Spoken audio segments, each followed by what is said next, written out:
In the deep ridges of India's Aravalli Hills sits a ruined city surrounded by a strict mandate. Nobody is allowed inside after sunset. This restriction is heavily documented and legally enforced by the Archaeological Survey of India. The locals explain the ban with a story. A dark sorcerer, obsessed with the city's princess, attempted to drug her with a love potion.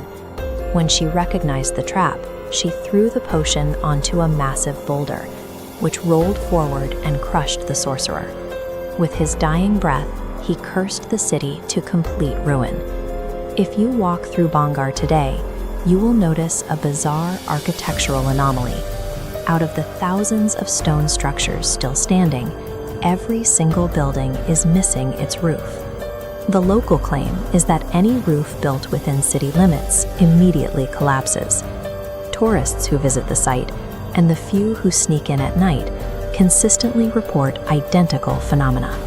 They describe waves of intense dread, and they hear the distinct sounds of women crying out from the darkness. You have a ruined city, bizarre structural damage, and thousands of terrified witnesses. We need to look closely at this evidence to see if there is an actual anomaly at work, or if Bangar is a masterclass in how the human brain deceives itself. To understand the sounds of Bangar, you have to map its exact location. The fort sits in extreme isolation, swallowed by dense, untamed wilderness. Those horrifying wails echoing through the courtyards at night are real, physical sounds. They are the distinct vocalizations of wild hyenas scavenging among the rocks. The government's nighttime ban is an administrative necessity. The ruins directly border the massive Sariska Tiger Reserve. When the sun goes down, apex predators move into the ancient ruins. A wanderer in the dark faces lethal danger, but the threat is strictly biological. A person wandering pitch-black stone corridors hears a sudden scream or the rustle of an animal, and survival instincts kick in. In the dark, the mind rapidly misinterprets local biology as mythology.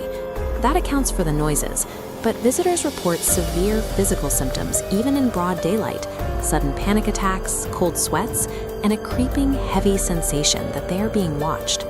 This points to the physics of sound.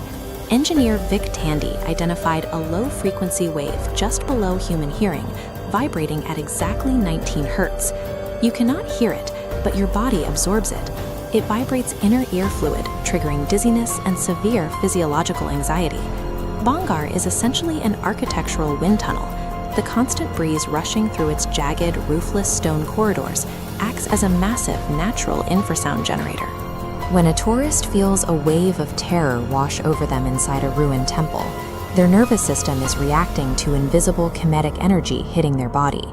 If the sounds are wildlife and the dread is acoustic physics, we are left with the people who swear they see shadow figures darting out of the corners of their eyes. This is a textbook example of suggestibility. Controlled laboratory experiments prove that if you put people in a perfectly empty room and warn them it is haunted, a significant portion will experience active terror based purely on their expectations. Now combine that high expectation with pareidolia, an evolutionary reflex that forces the human brain to rapidly identify faces and figures in random, chaotic visual noise. Every tourist arriving at Bangar is primed by the stories. They step into a dark, ruined space full of broken pillars and deep shadows. Their hyper-vigilant brains try to make sense of the jagged shapes, piecing together a head and shoulders out of the static architecture. The haunting doesn't exist in the stone.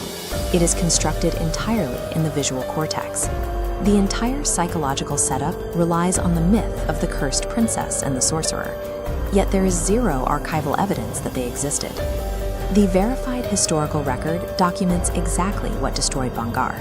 In 1783, an extreme El Niño climate event triggered the Chalisa famine. This massive, multi-year drought wiped out agriculture across the region. A thriving, densely populated city was completely starved of resources, forcing its citizens to abandon their homes in a desperate migration to survive. We replaced that history with a myth because of how human psychology processes disaster. We vastly prefer stories with clear villains and logical cause and effect over the random, uncontrollable devastation of a shifting climate. We invent curses to give the chaos an author, but when you look at the physics, geography, and history of Bongar, you strip away the fear. As the scientist Marie Curie observed, things in life are not to be feared, they are to be understood. The monsters in the dark are the mind